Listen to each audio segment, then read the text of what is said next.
Bismillahi rahmaani rahiim alhamdulillahi rabbil aalamiin wassalaatu wassalaamu alaa ashrafil mursaliin sayyidil awwaliina wal aaxiriin sayyidinaa wa habiibinaa wa shafii'inaa wa nabiyyinaa wa mawlaanaa muhammadin wa alaa aalihi wa sahbihi ajma'iin radiyallahu tabaaraka wa ta'aalaa an qutbil aarifiin wa imaamil siddiiqiin mawlaanaa abil abbaas ahmad ibn muhammad at-tijaani wa xulafaa'ihil muhtadiin wa ahli tariiqatihil faa'iziina ar-raabihiin wa jamii'il muslimiin amiin yaa rabbal aalamiin ammaa ba'd.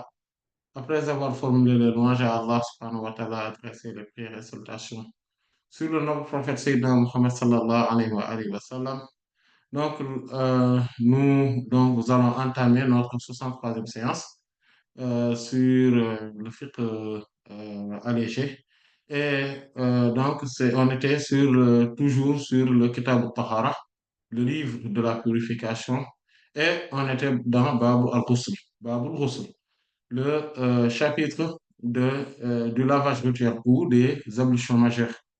Et lors des séances précédentes, donc, nous avions vu donc, les piliers ou les piliers obligatoires donc al-fara'id des ablutions majeures et donc qui constituait donc l'intention, donc Anliya, on l'avait développé. Et aussi, il y avait le fait de pouvoir faire donc Ta'mimul Badan, donc le fait d'englober, de laver tout le corps humain, donc le corps. Et on avait vu que chez les Malikites, ils avaient mis également Ad-Dalq, donc le fait de frotter, et Al-Muwalat, donc le fait qu'il puisse y avoir une certaine forme de succession, c'est-à-dire qu'il n'y ait pas donc un intervalle entre les actes. C'est-à-dire qu'on ne peut pas laver une partie, rester pendant un bon moment jusqu'à ce que cela s'assèche et qu'on aille donc laver une autre partie. Et on avait vu qu'il y avait quand même un autre avis qui est très solide selon donc, les autres, donc la majorité des savants, c'est-à-dire que les Hanafites, les Shafi'ites et les Hanbalites, rahmatullah alayhim, eux qui considèrent que Al-Muwalat n'est pas une obligation. Et donc, à partir de ce moment-là, surtout chez les Shafi'ites, rahmatullah alayhim, donc ils considèrent qu'on peut faire on peut laver juste une partie et attendre puis laver une autre partie. Et et il y a aussi tahlil. Donc, tahlil, donc, c'est-à-dire surtout donc, par rapport aux cheveux, mais aussi par rapport aux mains, donc, aux orteils, donc les doigts des mains et des pieds. Donc, c'est entre les doigts des mains et des pieds, mais surtout aussi les cheveux. Donc, le fait d'y mettre donc, les doigts jusqu'à ce que s'assurer que l'eau a touché donc une bonne partie donc en tout cas il a touché que l'eau a touché la tête, la peau, mais surtout le fait aussi que les cheveux en soi qu'il faudrait les secouer, voilà. Donc on avait parlé donc bon aussi donc de des sunan, et on avait dit que il y a des parties qui sont surérogatoires, mais qui relèvent vraiment d'une haute tradition du prophète sallallahu alayhi wa sallam, qui sont au nombre de trois.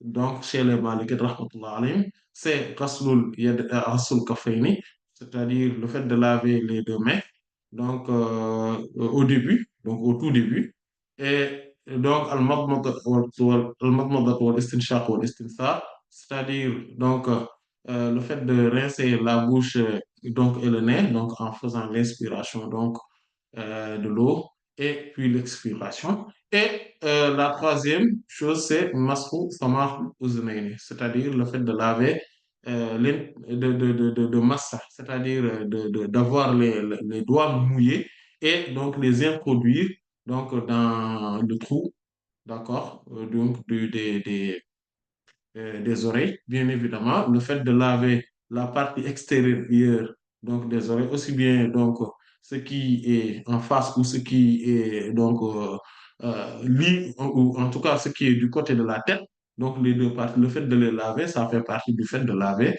le corps. Et euh, on avait aussi commencé à parler des al-fada'il, donc c'est-à-dire les actes méritoires. Donc, il y a d'abord Al-Makan al-Tahir, donc un lieu propre, pur. Et il y a aussi le fait de se diriger vers la Qibla, istiqbal al-Qibla. Et il y a At-Tasmiyah, le fait de nommer le nom d'Allah subhanahu wa ta'ala au tout début, avant de commencer. Il y avait aussi le fait d'enlever donc al-najasat, donc euh, les impuretés donc du corps, donc izalatul najasa, donc le fait d'enlever donc les impuretés, mais il faut y commencer. Donc c'est-à-dire, c'est pour cela qu'on voit toujours dans les hadiths où il parle donc euh, du lavage rituel du prophète sallallahu alayhi wa alihi wa sallam, que ça soit Sayyidatuna Maïmouna ou Sayyidatuna Aïcha, radiallahu tabaraka wa ta'ala anhuma, elles disent toujours, elles disent toujours, ثم أفرغ على شماله فغسل مذاكره. Dit, donc, donc, puis il prend toujours de l'eau, il le met donc sur sa main gauche pour laver, donc, donc pour laver donc ses parties intimes.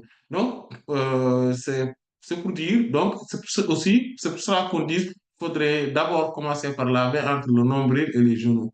En fait, c'est parce que c'est là où, globalement, souvent, quand on est en état de janaba, c'est là où on trouve assez souvent les impuretés donc dans le corps humain, en tout cas, ou bien ce qui pourrait être assimilé à de la saleté, même si, selon certains savants, comme on l'avait vu, cela pourrait, il pourrait y avoir donc des choses qui ne sont pas impures.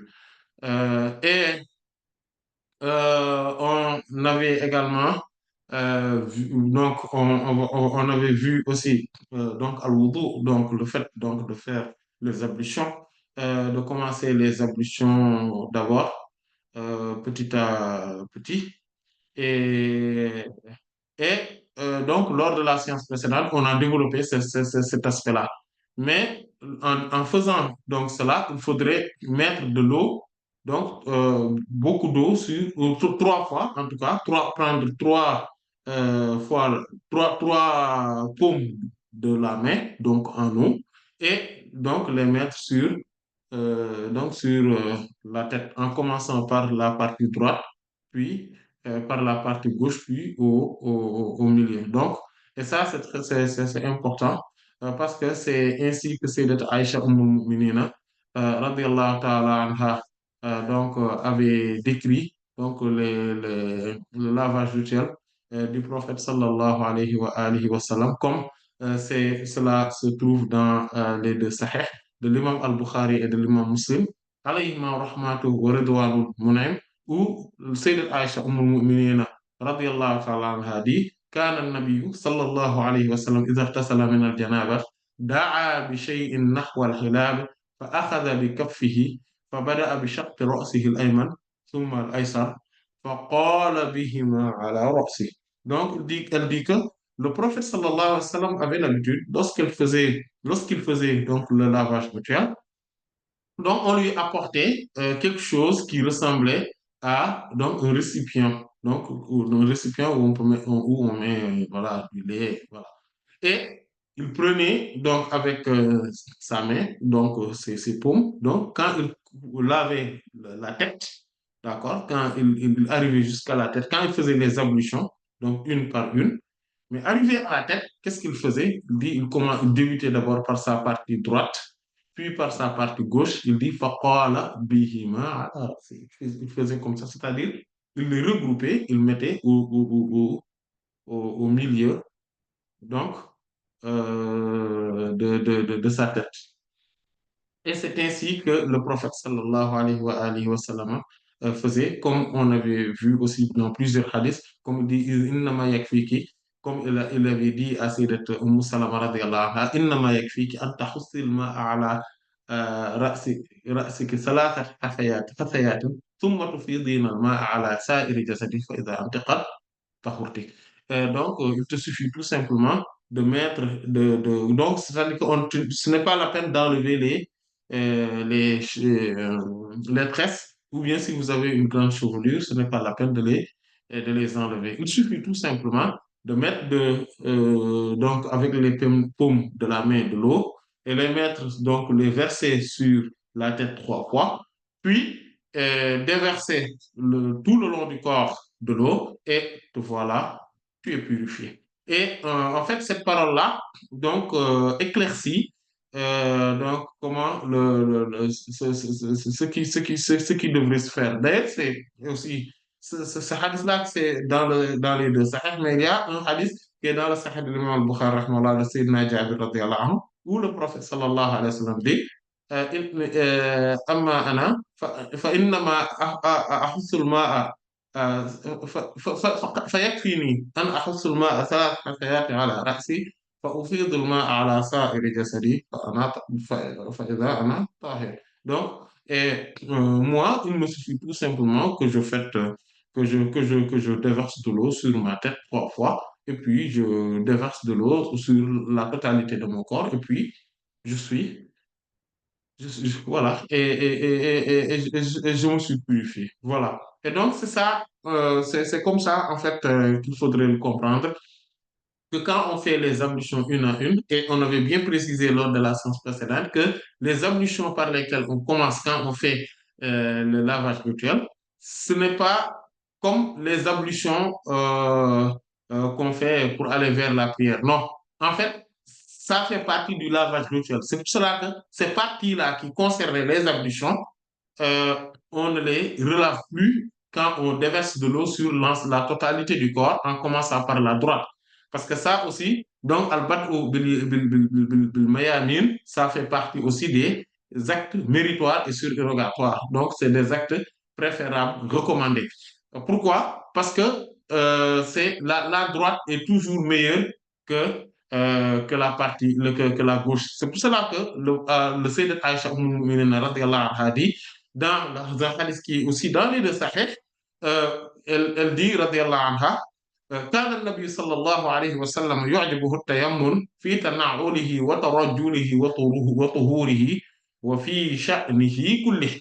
Que l'envoyé d'Allah sallallahu alayhi wa sallam aimait à merveille le fait de commencer par la droite, donc quand il se peignait la tête, في ترجله et quand il portait des chaussures,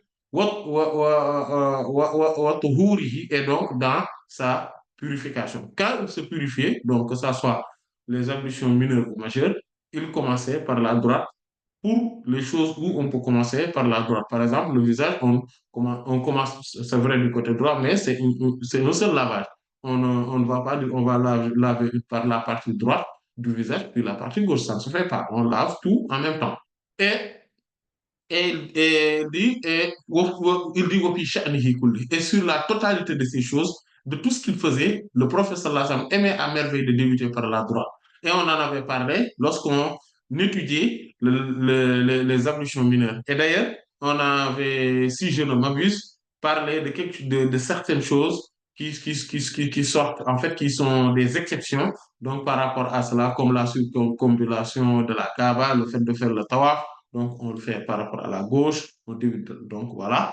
Comme par exemple le fait de rentrer dans les toilettes avec le pied gauche, etc. Donc, mais à part certaines choses, donc la plupart du temps, donc il faudrait donc à quoi privilégier la droite. Et bon, quand je dis on privilégie la droite, je ne parle pas de politique, hein. Voilà. Donc, je parle juste des actes, voilà, et voilà, par lesquels on commence, etc.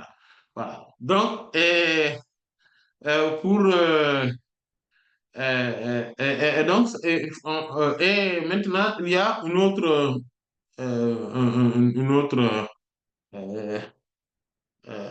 autre préférence, c'est c'est le fait d'utiliser le moins d'eau possible. Mais les Malik, rahmatullah, ils y rajoutent souvent l'expression bila haddin, sans délimitation. En fait, le fait d'utiliser le peu d'eau possible, le moins d'eau possible, sans délimitation, qu'est-ce que cela voudrait dire? Eux, ils veulent dire par là qu'il ne faudrait pas quand il ne faudrait pas se dire, oui, je vais utiliser par exemple une moude ou un sa, ou etc. Donc, et en fait, le moude, c'est quoi?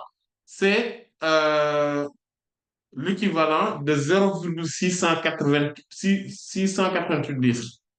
C'est ça l'équivalent du mood. C'est 0,688 litres. Voilà. Et le SA, donc, c'est 4 moods. Donc, c'est l'équivalent de 2,752 litres. Voilà.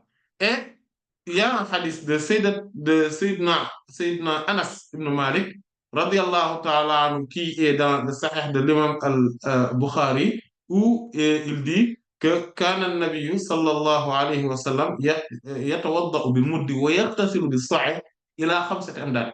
Que le prophète sallallahu alayhi wa sallam avait l'habitude, quand il faisait les ablutions avec l'équivalent du moud, c'est-à-dire l'équivalent de 0,688 litres, c'est-à-dire un peu plus d'un demi-litre.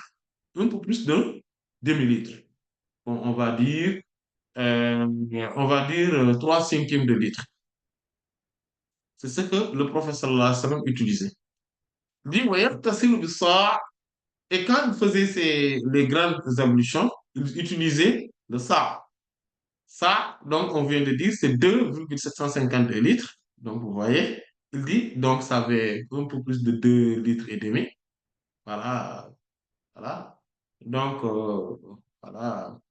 Donc, on va dire 2 litres et, et- et- et à peu près un trois quarts de litre, on va dire. Voilà, d'accord? Et un 3, oui, trois quarts à peu près, 2 litres. Voilà. Et il a Khamsat Amdad. Et il dit entre ça, et il a Khamsat Amdad jusqu'à 5 moods. On avait dit qu'un mood, c'est 0,688 litres. Et donc, ces 5 moods, ça fait 3,44 litres. Donc, à peu près un peu moins de 3 litres et demi. Donc, c'est ce que le prophète sallallahu alayhi wa sallam, donc entre ces deux équivalents, on va dire environ donc entre 2,752 litres et 3,44 litres, on va dire. Donc, à peu près, le prophète sallallahu alayhi wa sallam utilisait donc en moyenne, on va dire 3 litres. Voilà, 3 litres, 3 litres 15.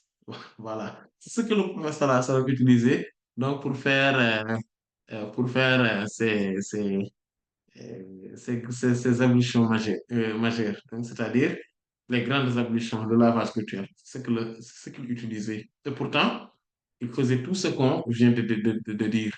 Voilà. Et bien évidemment, on a parlé donc, lors de la séance précédente, si je ne m'abuse, en parlant du fait de débuter par les membres, donc des ablutions, on avait dit aussi, sur le reste, il faudrait préférer la droite. D'ailleurs, on vient de le dire. Pourquoi? Parce que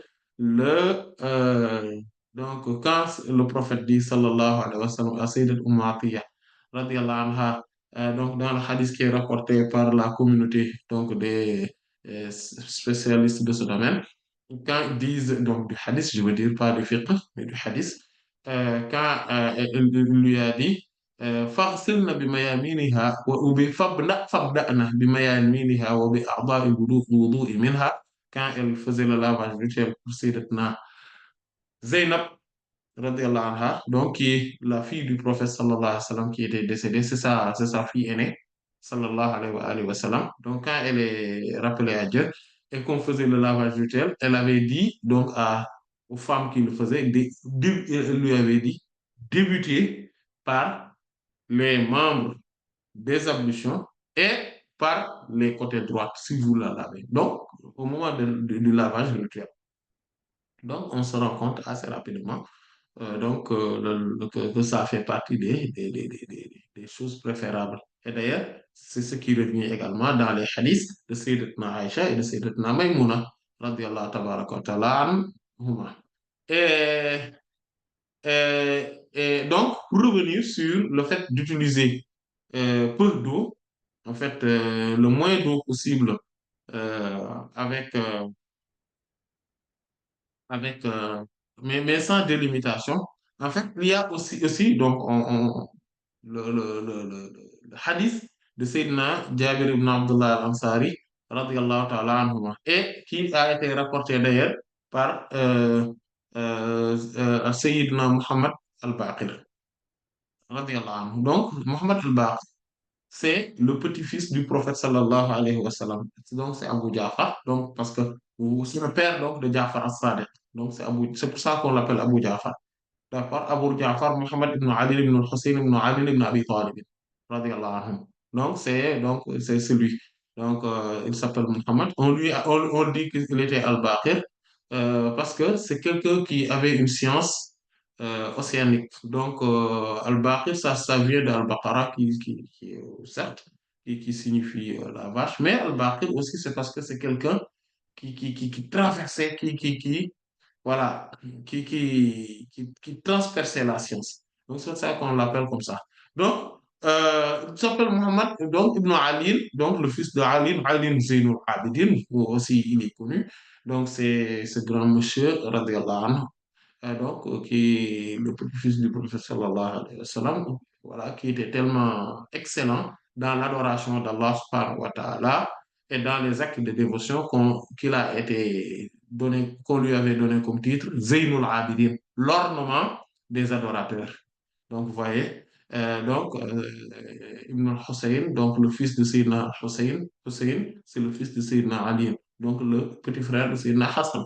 Voilà, Ali ibn Abi Talib, et donc qui sont donc les fils de Sayyidina Ali ibn Abi Talib et de Sayyidatuna Fatima az-Zahra, la fille du prophète sallallahu alayhi wa sallam, radiyallahu tabaraka wa ta'ala anhum ajma'in.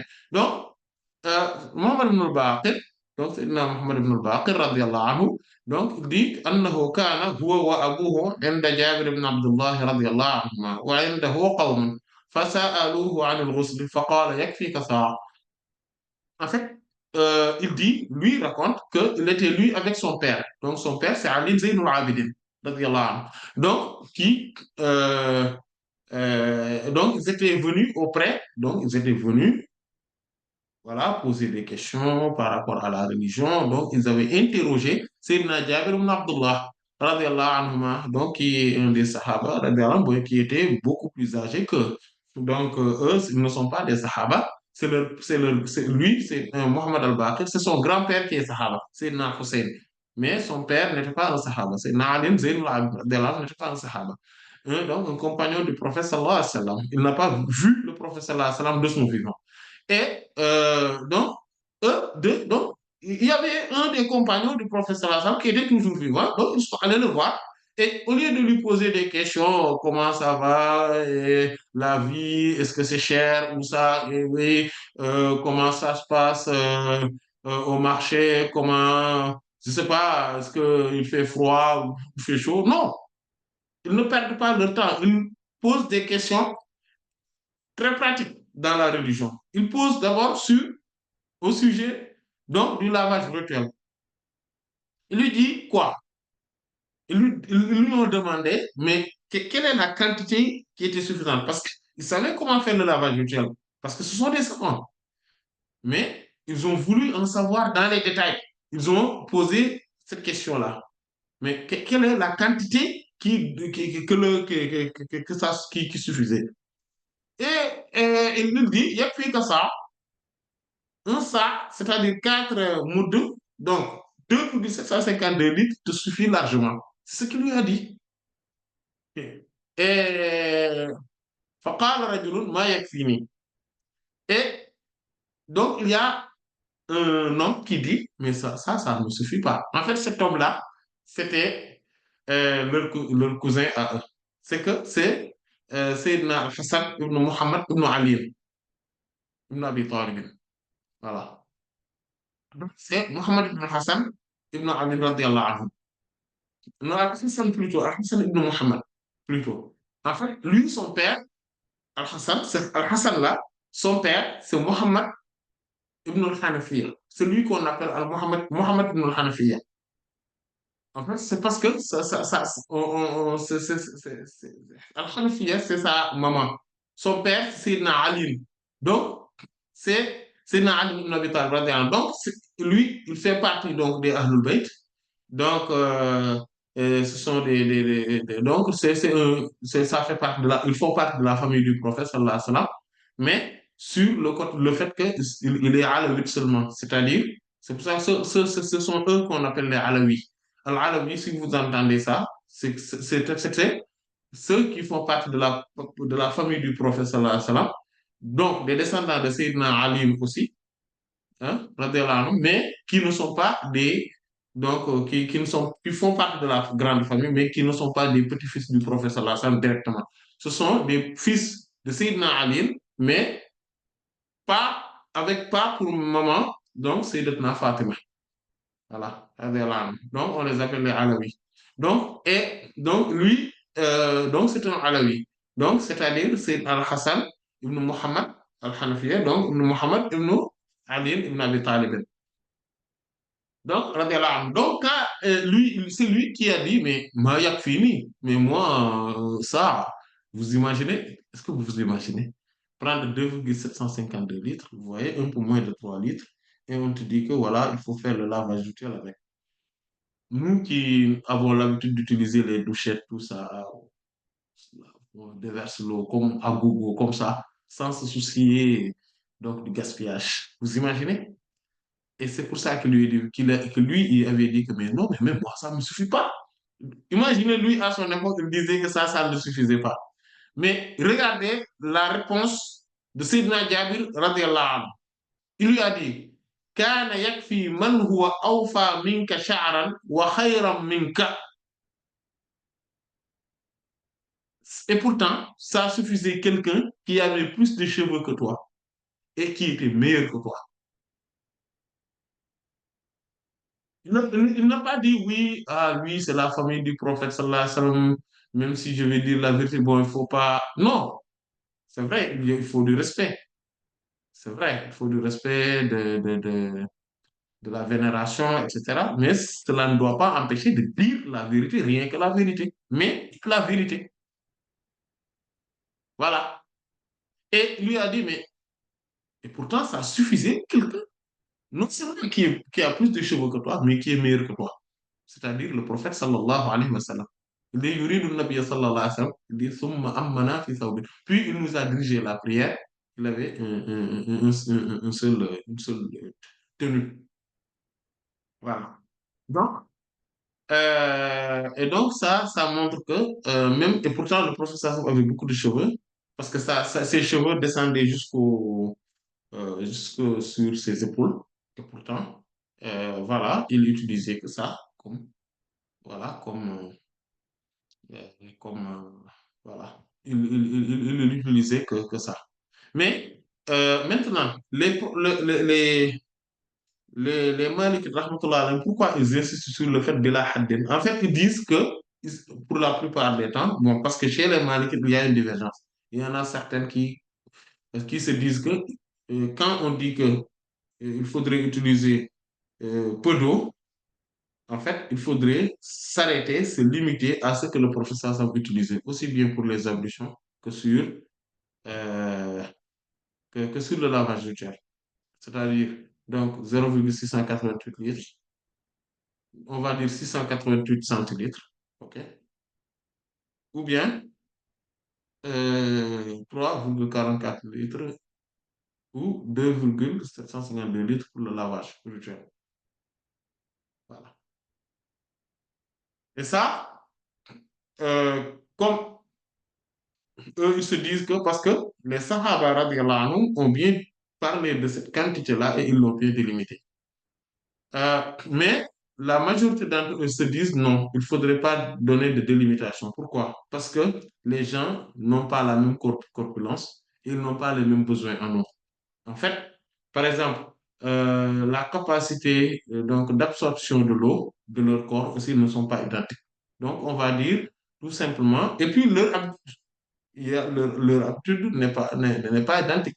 Donc, qu'est-ce qu'on on va leur dire? Essayez d'utiliser le moins d'eau possible, c'est ça la sunna, mais pas, par exemple, utiliser exactement le ça, c'est-à-dire 2,752 litres. Pourquoi? Parce que tout le monde n'a pas la même corpulence que le prophète sallallahu alayhi wa sallam. Imaginez quelqu'un qui est plus petit en corpulence ou bien quelqu'un qui est plus fort.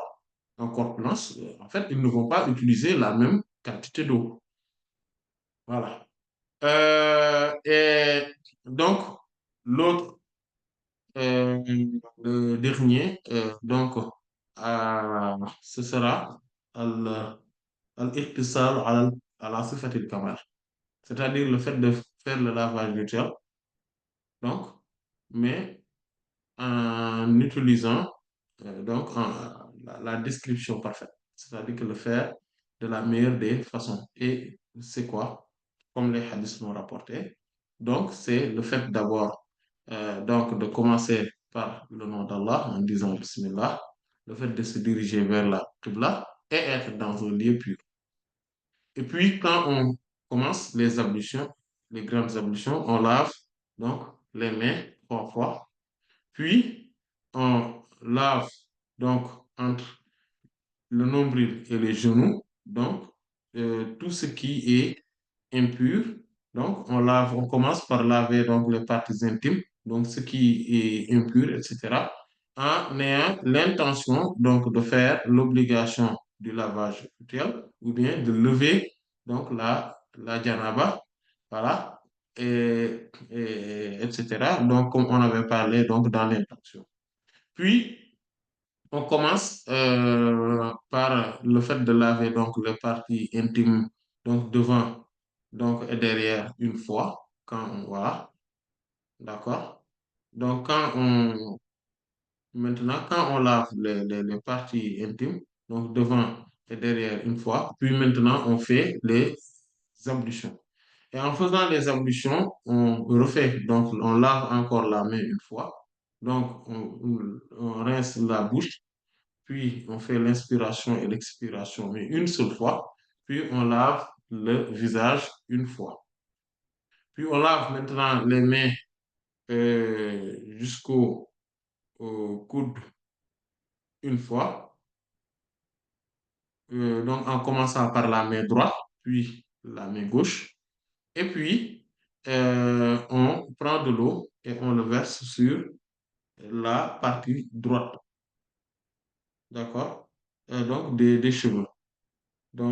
Et donc on agite si on a beaucoup de cheveux ou bien donc des tresses, etc., on les agite.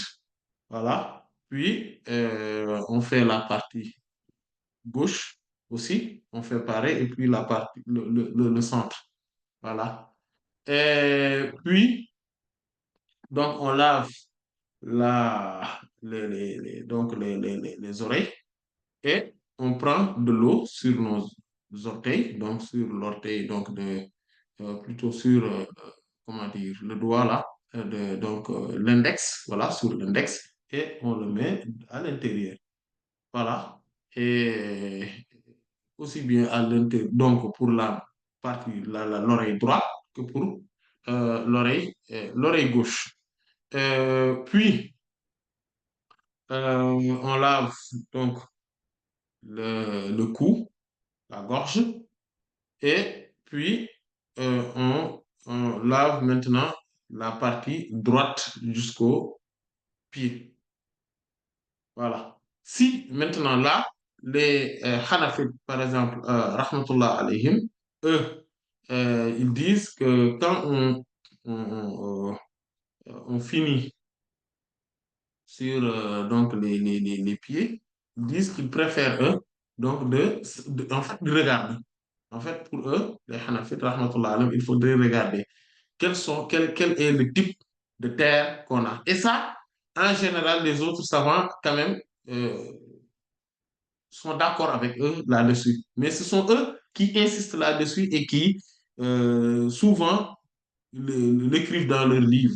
Voilà.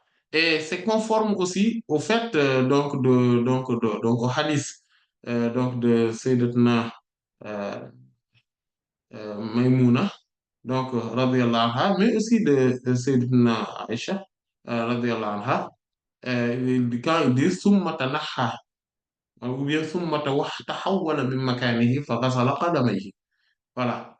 Quand après, en fait, il fait d'abord donc la tête, au lieu après la tête, le cou, tout ça, au lieu de laver directement les pieds, donc quand c'est dans un lieu où on ne risque rien, c'est-à-dire qu'on ne risque pas que l'eau revienne sur nous, ou bien que c'est quelque chose, quelque part où il y a de la boue, etc., tout ça. Donc, on n'est pas obligé de terminer par les pieds. Donc, là, juste après la tête et le cou, tout ça, on peut faire les pieds. Et si maintenant c'est un lieu où il y a de la boue, ou bien il y a de l'eau qui nous revient, et parfois, voilà, avec des débris, voilà, etc., qui peuvent nous salir, etc. Là, qu'est-ce qu'on fait? On lave, on fait donc on lave tout le côté droit jusqu'en bas, jusqu'aux chevilles, et puis tout le côté gauche jusqu'aux chevilles. Puis maintenant, donc on est à la fin et on se déplace. Donc, et on lave les pieds en dernier lieu. Donc, et c'est ça qui,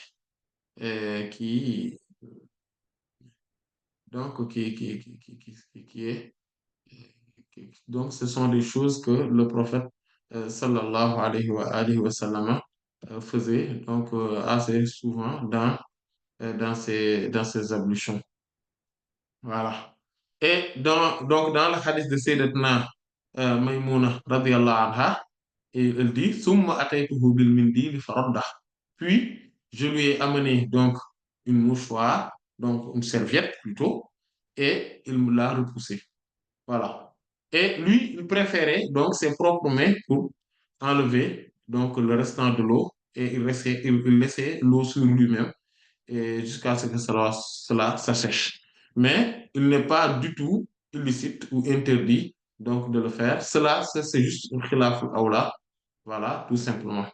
Et c'est-à-dire ce qui est contraire à ce qui est préférable. Mais sinon, si on utilise une serviette, il n'y a aucun souci là-dessus. Euh, et donc là, on a à peu près donc fini donc tout ce qui donc les parties donc les plus importantes. Il nous reste tout simplement quelques petites questions. C'est on peut prendre quelqu'un, on peut utiliser quelqu'un pour nous aider donc à faire les grandes ablutions si on ne peut pas. C'est-à-dire, mais il faudrait porter des habits. C'est-à-dire qu'il faudrait porter quelque chose surtout sur les parties intimes. C'est tout. Mais, par exemple, quelqu'un qui est malade, qui ne peut pas faire les grandes ablutions tout seul, etc., on peut l'aider. Voilà. Et on peut aussi aider une personne donc, à faire les ablutions, mais c'est lui qui fait l'intention. Voilà, et on déverse de l'eau pour lui, etc. Voilà. L'autre chose qu'il est important de comprendre, donc, et comme on en avait vu, si on regarde bien la totalité donc, de ce que euh, la janaba permet de faire, la janaba empêche de faire, c'est exactement ce que euh, le fait de perdre ses ablutions mineures empêche de faire. Et il n'y a que deux choses qu'on peut faire en perdant nos ablutions mineures, alors qu'on ne peut pas les faire avec les ablutions, en perdant les ablutions majeures, c'est-à-dire en ayant un état de janaba. C'est quoi? C'est le fait de lire le Coran. Et on avait donné les subtilités là-dessus. Et le fait de rentrer dans une mosquée. Donc, globalement aussi, c'est ça. Et il est aussi important de comprendre que donc cette janaba, donc, ou plutôt le lavage rituel, donc c'est un pilier donc, dans la salat, dans la prière, comme le hadith de Sayyidina Abu Malik al-Ash'ari radiallahu anhu, qui est dans le Sahih de l'imam al-Muslim rahimahullah, quand il dit que miftahu salati at-tahur. Donc la clé de l'office de la prière, c'est donc la purification. Et aussi, il faudrait quand même comprendre également que dans le fait de faire les ablutions, il y a les grandes ablutions, je peux dire, il y a donc un symbole du fait que, parce que les causes, c'est quoi? La janaba, les menstrues, voilà, globalement, etc. Donc, comme on avait vu, donc, par rapport aux causes, donc, des, des, des, des- des grandes ablutions. Donc, si on se rend compte que donc, les causes donc, des grandes ablutions donc, pourraient être résumées sur cela, donc sur tout simplement le fait qu'il y ait donc, du mani, c'est-à-dire khurujul mani, donc le fait donc, de sécréter donc, du sperme, et avec les subtilités qu'on en avait détectées, et aussi le fait de faire des rapports conjugaux, et aussi le fait d'avoir les menstrues ou bien les luttes. Donc, c'est ça les causes donc, des grandes ablutions. Donc, ça, c'est une impureté immatérielle majeure. Voilà. Et donc, qu'est-ce que cela nous insinue? Cela nous insinue le fait que quelqu'un qui a une impureté immatérielle, une impureté maintenant spirituelle, métaphysique, d'accord? Majeure, c'est-à-dire comme les grands péchés, les péchés capitaux, et à leur tête, il y a l'associationnisme, la mécréance, etc. Pour se purifier, il faut se purifier de l'eau du Coran et de la Sunna du prophète sallallahu alayhi wa sallam, de la foi, de l'eau de la croyance, de l'eau de la foi. Et donc, on avait vu que par rapport aux ablutions mineures, l'eau donc, que constitue le Coran et la Sunna, qui est lustrale, donc c'est-à-dire qui est totalement pure et purifiante, donc nous purifie les organes, les membres du corps, de telle sorte qu'on s'éloigne donc de la turpitude de mauvaises actions, de mauvaises œuvres. Cependant, quand quelqu'un est souillé intérieurement, donc, l'eau, cette eau-là, le fait de faire le lavage rituel avec l'eau du Coran et de la Sunna, c'est ce qui purifie totalement maintenant le cœur de toutes ces formes d'impureté, comme la jalousie, la méchanceté, l'ostentation, la mise en scène, voilà, l'infatuation qui est l'émerveillement, l'orgueil, le caractère vaniteux, la vanité, euh, et d'autres, voilà, tous les autres caractères qui sont mauvaises, voilà, et donc c'est ce que donc c'est l'eau du Coran et de la Sunna, mais surtout donc qui nous permet de s'en purifier. Donc, quand on s'en purifie, donc c'est beaucoup plus complet que quand on se purifie, quand on purifie tout simplement nos organes. Quand on purifie tout simplement nos organes, on a fait le wudu, les ablutions mineures, donc dans la spiritualité. Et quand on veut faire les ablutions majeures dans la spiritualité, qu'est-ce qu'on fait? On purifie totalement le cœur et on enlève tout ce qui n'est pas Allah, subhanahu wa ta'ala, et tout ce qui nous empêche d'avoir le cœur attaché à la présence divine et attaché à Allah subhanahu wa ta'ala en tant que nous, esclaves, incapables, impuissants, faibles, ignorants et pauvres, mais aussi en tant qu'Allah subhanahu wa ta'ala qui lui est totalement et absolument compétent, puissant, riche, richissime, savantissime. Voilà. Et donc, qui, lui, est dans la perfection totale, alors que nous, on est dans l'imperfection. Et donc, le fait d'avoir ce cœur qui se sent nécessiteux devant Allah subhanahu wa ta'ala, qui, lui, n'a besoin de quoi que ce soit, ni de quiconque, mais que absolument tout le monde a besoin de lui, avoir ce cœur attaché à lui subhanahu wa ta'ala et détaché de tout ce qui pourrait nous entraver dans ou qui pourrait causer une entrave ou bien une barrière entre nous et lui, subhanahu wa ta'ala.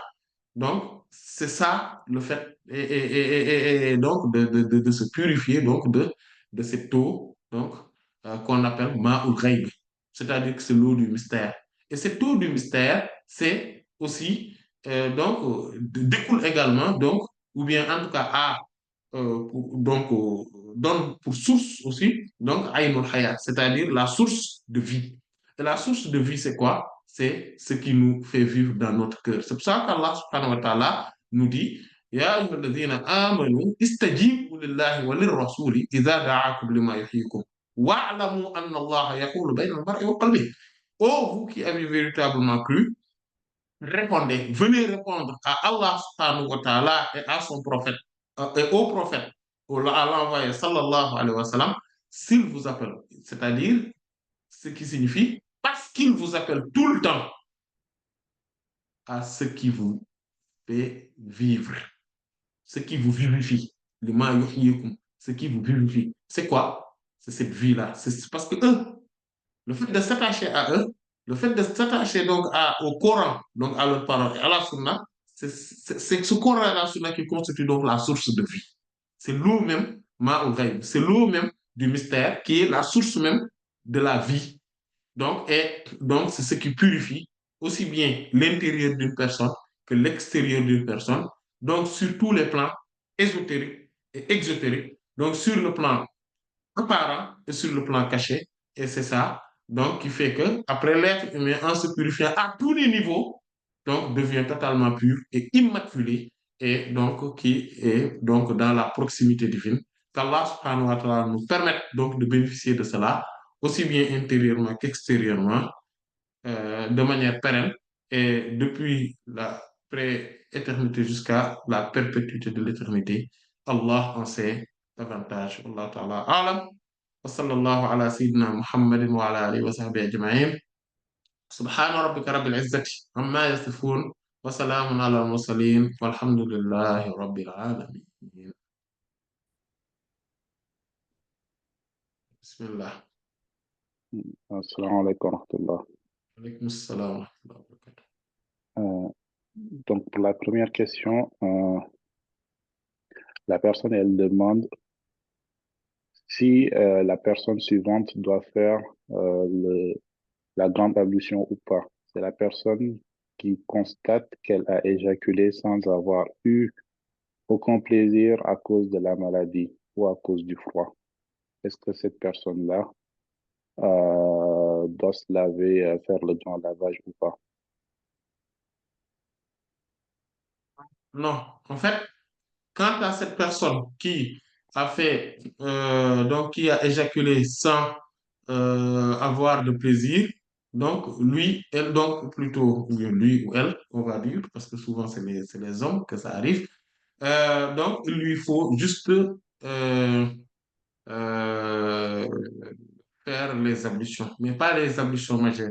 C'est-à-dire qu'il n'y a que les ablutions qu'il peut faire. C'est comme par exemple quand quelqu'un donc éjacule, donc fait l'éjaculation parce qu'il est malade, ou bien qu'il n'a pas donc un plaisir habituel, ou bien par exemple qu'il y a un animal, voilà, qu'il a frotté ou qu'il a touché, ou bien par exemple un cheval ou un âne qui lui a donné un coup de sabot, voilà, ou bien voilà, des choses comme ça, ou bien tout simplement qu'il a été touché par de l'eau froide ou de l'eau chaude, ou voilà, ou des choses comme ça. Lui, il n'a pas d'ablution majeure à faire, il n'a que les ablutions mineures à faire comme on l'avait vu lors des séances précédentes.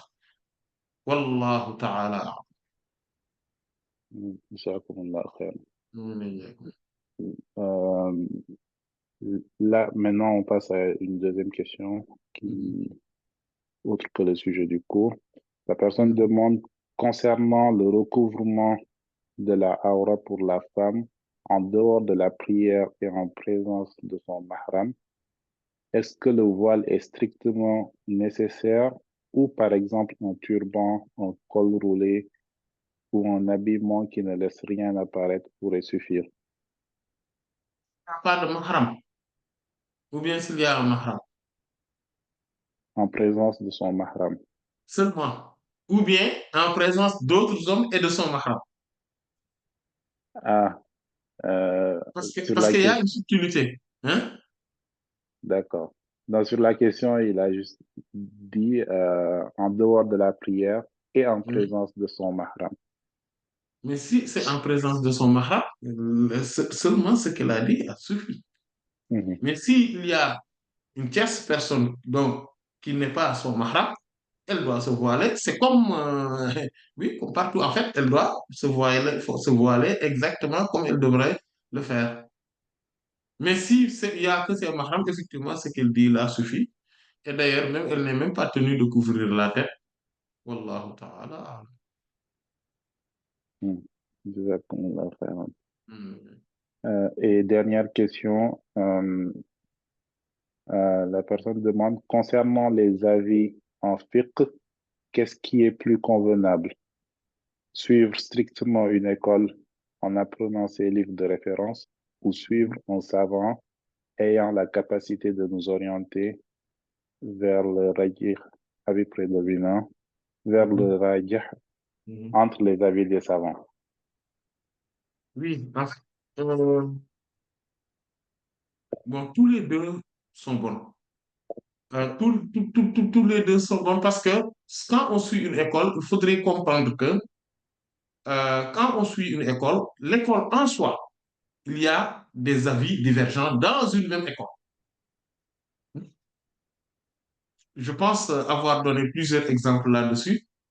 Rien que, par exemple, euh, dans le mazhab maliki, par exemple, quand on regarde certains livres, on prend juste des livres de référence, comme Al-Akhdari. Le Mukhtasar de l'imam Al-Akhdari, rahimahullah, lui, il dit que le fait donc de faire de faire la prière sans les ablutions fait que la personne devient mécréant, ou bien celui qui laisse la prière devient mécréant, alors que chez la majorité donc des Malikites, rahmatullah alayhim, cela ne fait pas d'une personne mécréante. En fait, attention, je veux dire, le fait que quelqu'un qui fait donc juste qui laisse la prière, les ablutions et fait la prière, ou bien quelqu'un qui ne fait pas la prière, mais il a, il a l'intime conviction que la prière est obligatoire pour tout musulman, sans exception. Celui-là, il est croyant, selon l'avis majoritaire chez les Malikites, rahmatullah alayhim, même si lui-même, il ne fait pas la prière. Mais sauf que c'est quelqu'un qui est dans des péchés capitaux. Vous voyez? Donc, là, alors que donc, sur ce point-là, l'imam al-Akhdari, rahimahullah, donc, a divergé avec la majorité des Malikites, rahmatullah alayhim. Quand on prend, par exemple, l'imam Ibn Abi Zayd al-Qayrawani, rahimahullah, sur certains points, et rien que, par exemple, l'imam al-Akhdari, donc, a divergé avec les Malikites, rahmatullah alayhim, globalement sur à peu près 6 points. L'imam Ibn Abi Zayd al-Qayrawani, rahimahullah, par exemple, dans son risala, a divergé sur certains points avec la majorité des Malikites, rahmatullah alayhim, qui est l'avis majoritaire et l'avis le plus répandu, sur, par exemple, sur certains points, dont, par exemple, le nombre minimum de jours qu'une femme peut voir ses règles. Lui, il dit que c'est 10 jours, alors que selon l'avis majoritaire, c'est 15 jours. Si on prend, par exemple, euh, Imam Abu Ali al-Shazili, rahimahullah, dans son Muqaddimatul Aziyya, lui, par exemple, il considère que celui qui fait, qui a un acte conjugal avec son épouse et qui n'a pas pu éjaculer, donc lui, il lui revient juste de faire les ablutions, mais pas le lavage du terre. Et ça, c'est un avis non seulement qui est contradictoire à l'avis de tous les autres Malikites, rahmatullah alayhim, mais aussi à l'avis de tous les autres savants, finalement. Au début, certes, il y avait une divergence sur cette question, mais après, il n'y en avait plus de divergence sur le sujet. Et, par exemple, lui, il considère que le chien fait partie des, des impuretés, donc matérielles, alors que chez la majorité des Malikites, rahmatullah alayhim, le chien n'est pas une impureté matérielle. Ainsi de suite.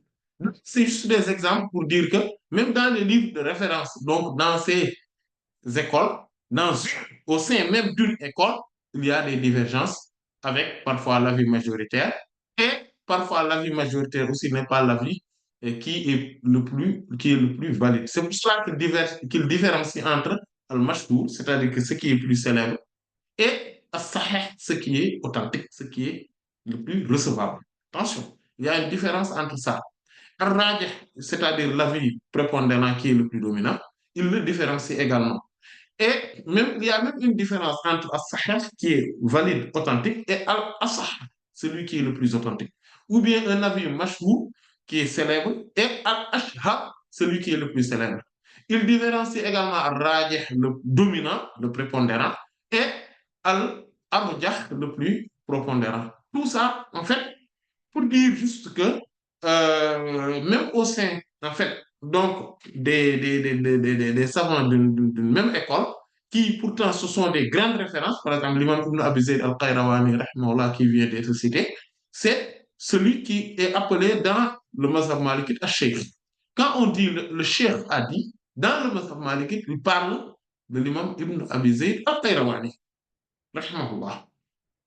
Et pourtant, il a eu des avis qui ne sont pas du tout retenus dans l'école malikite, rahmatullah alayhi. Vous savez, une école, qu'est-ce que ça apprend?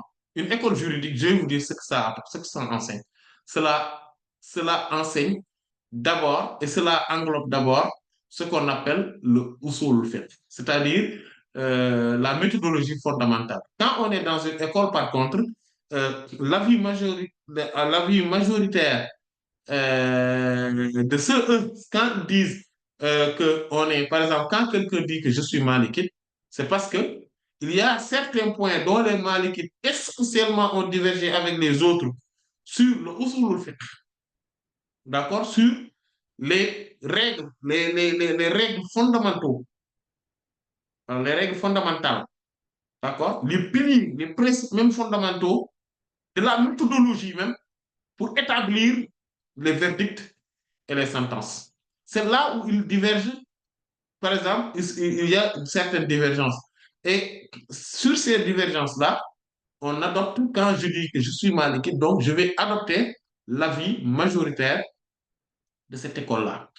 Par exemple, le fait que il y a Amal Ahlul Madina qui est considéré chez les malikites, c'est-à-dire la pratique des gens de Médine.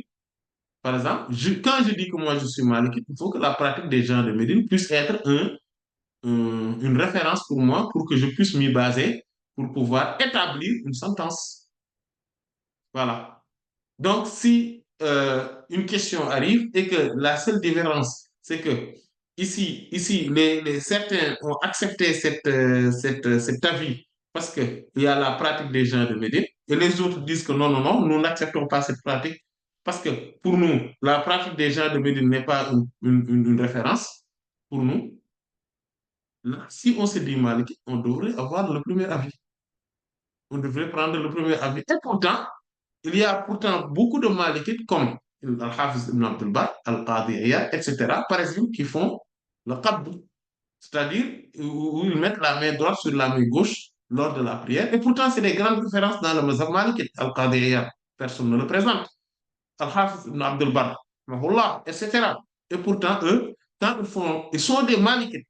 Et quand ils font la prière, ils mettent la main droite sur la main gauche quand ils font la prière.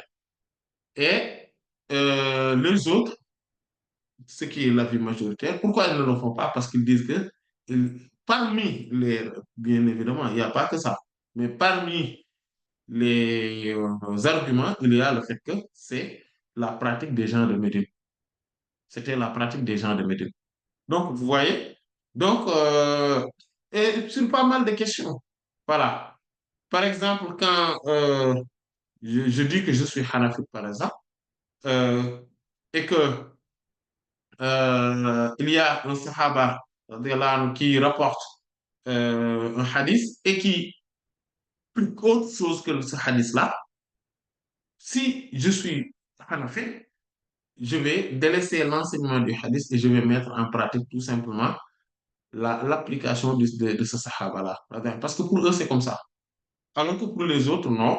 Quand un Sahaba rapporte quelque chose et a un avis divergent, ou bien qui dans sa mise en application, il pratique autre chose, on lui laisse avec sa pratique, avec son avis, et on applique ce hadith qu'il a rapporté du prophète sallallahu alayhi wa sallam. Et chacun a son argument, ses arguments bien évidemment par rapport à sa position, Mais là, je voudrais juste dire que quand on est hanafite, voilà, il y a ces règles-là. Et donc, c'est ça qui joue dans les mazhabs.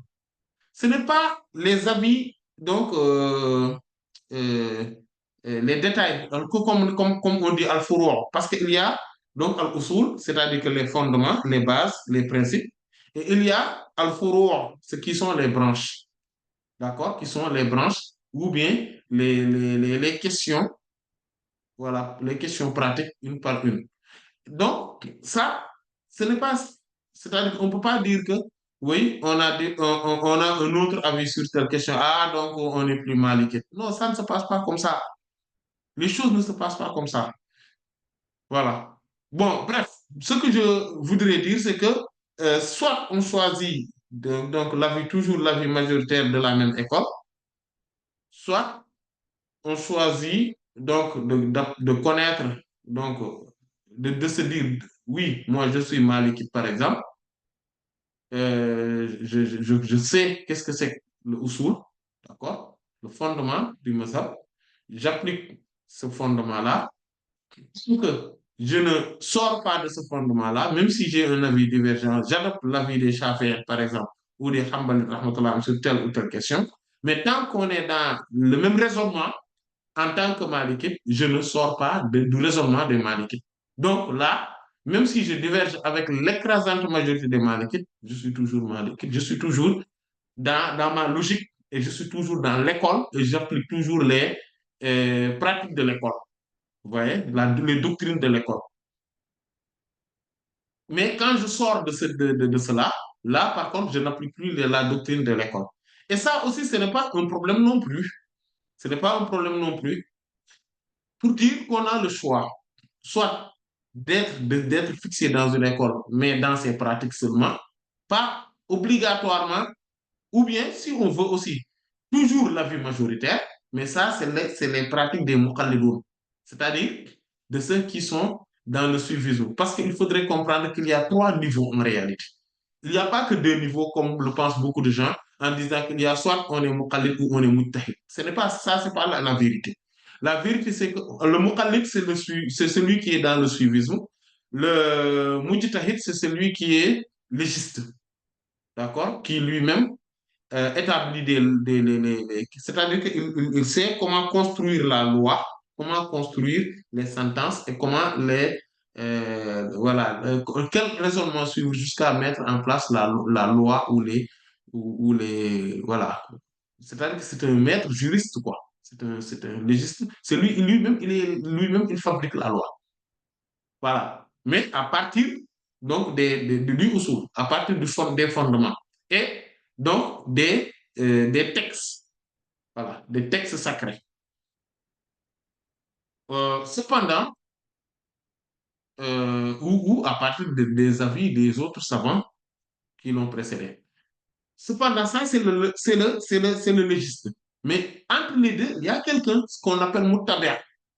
C'est le suivant. C'est-à-dire que cette personne-là n'est pas dans le suivisme. Parce que le suivisme al-muqallid, comme Al-Hafiz ibn Abd al-Barr avait dit, rahimahullah, il dit ajma'at al-ulama wa ala anna al-muqallid laysa bi'alim. Les savants sont unanimes sur le fait que celui qui est dans le suivisme absolu n'est pas un savant. Qu'est-ce que cela veut dire? Quelqu'un qui est dans le suivisme absolu, c'est quelqu'un euh, qui, qui prend les avis d'un savant ou les avis d'une école, mais il ne sait pas l'argument. C'est-à-dire qu'il ne connaît pas l'argumentaire. En fait, lui, il est semblable à une cassette, à un CD, à un disque dur d'un ordinateur. Il n'est pas un savant, le disque dur de l'ordinateur. C'est pas un savant. C'est juste quelqu'un qui regroupe. C'est pour cela que Google, par exemple, on ne peut pas dire que c'est un savant. Pourquoi Google n'est pas un savant? Parce que Google ne peut pas raisonner lui-même et prendre de la science, avoir lui-même un raisonnement et construire des choses. Non. Google, il amène juste des données et il les récite. Donc, lui, il n'est pas un savant. Maintenant, la question d'ailleurs pourrait même se poser par rapport à l'IA, l'intelligence artificielle. Est-ce que c'est un savant ou pas? C'est une question qui est ouverte. Mais en réalité, ce n'est pas un savant aussi. Parce que lui aussi, il fait exactement la même chose. Mais il ne peut pas construire les choses d'elle-même sans aller dans les bases. dans des bases de données. L'IA ne peut pas faire ça, bon, à mon humble avis. Ou en tout cas, d'après ce que je connais, il ne peut pas construire quelque chose de nouveau totalement sans se référer sur une base bien précise. Voilà, il a une base de données et c'est ces bases de données-là qu'il traite et il rapporte des réponses.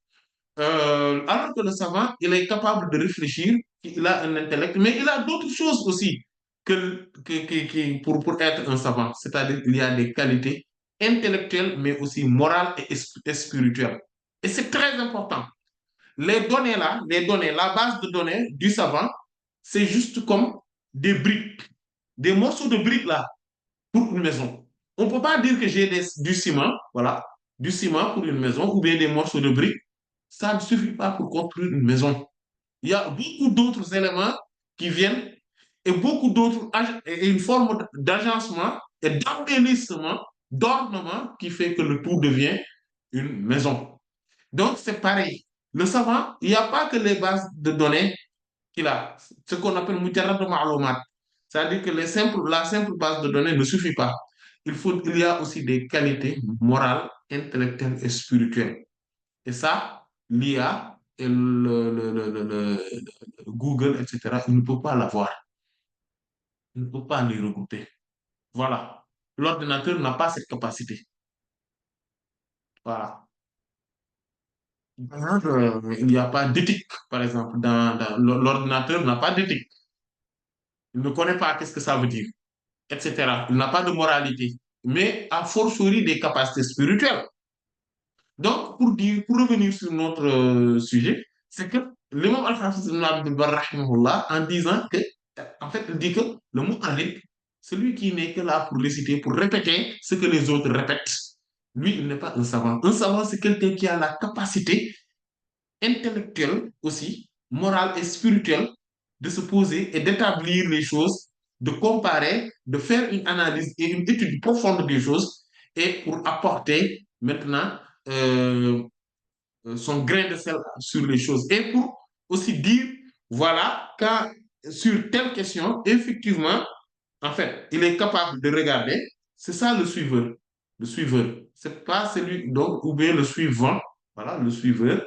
Je ne parle pas de celui qui pratique le suivisme absolu, Mokalleb. Non, celui-là, il ne réfléchit pas. Il ne réfléchit pas. On lui dit que tel livre a dit telle chose, il dit que donc c'est ça. Il pose des questions, le savant lui donne la réponse sans lui donner les raisons de cette réponse, les arguments de cette réponse, les preuves de cette réponse. Et il se suffit de ça, parce que tel savant a dit, c'est bon. Ça, c'est le suivant. Ça, celui-là n'est pas un savant. Un savant, cette personne-là. Mais sans pour atteindre le degré des grands légistes, les muttahid, on peut être un suiveur. C'est quoi? C'est quelqu'un qui regarde les avis des savants. Il les compare et il regarde également leurs différents arguments et leurs différentes preuves. Il fait le croisement et l'analyse avec, avec la méthodologie, avec une bonne méthodologie fondamentale qu'il ne s'est pas établie lui-même, mais qui a été établie par les savants.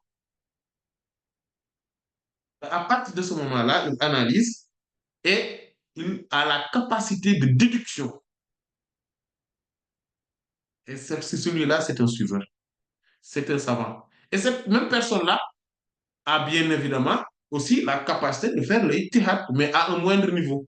Pas le grand muttahid, comme les imams Malik, les imams Shafi, imam Abu Hanifa, imam Sufyan al-Thawri, etc.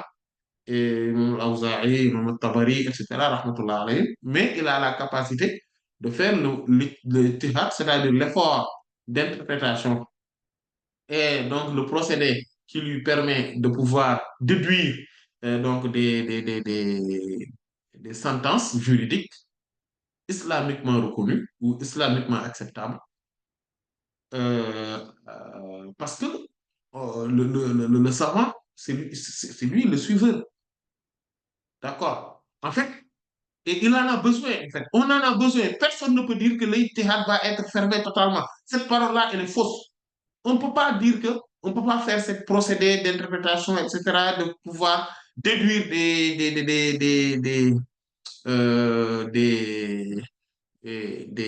des sentences juridiques. C'est faux. Pourquoi? Parce qu'il y aura toujours des nouveaux événements, de nouvelles donnes, de nouvelles circonstances.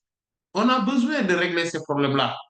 Aujourd'hui, par exemple, on parle de don de sang, on parle d'implantation, voilà, donc d'organes, vous voyez, des dons d'organes, voilà, on parle maintenant, on prend, voilà, on utilise les machines à laver, etc. On utilise, donc, on a d'autres mécanismes, en fait, dans notre vie, dans nos vies quotidiennes. Voilà, voilà. Par exemple, on habite dans l'espace, voilà, il y a, etc. On fait des voyages, donc assez rapides, etc. Donc, il y a beaucoup de choses qui sont vraiment nouvelles. Et pour beaucoup de ces questions-là, il y a par exemple les nouvelles formes donc d'interaction commerciale.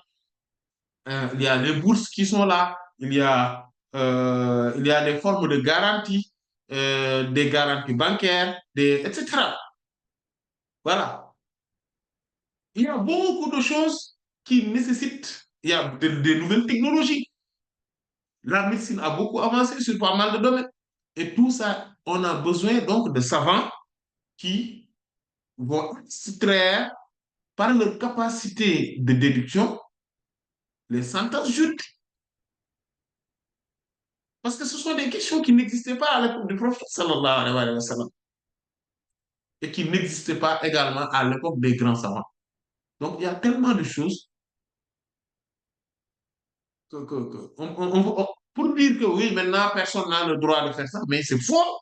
Parce que si personne n'a le droit de faire ça, et les nouvelles questions, comment on va faire avec?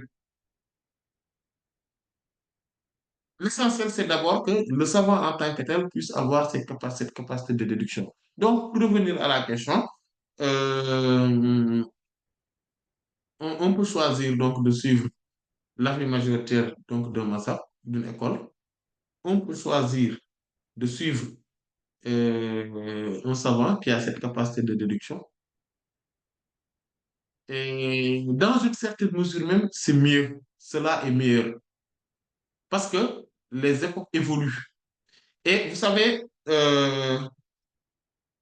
les savants, souvent, si on scrute bien leurs avis juridiques sur beaucoup de questions, parfois, il y a des choses qui relèvent de la généralité.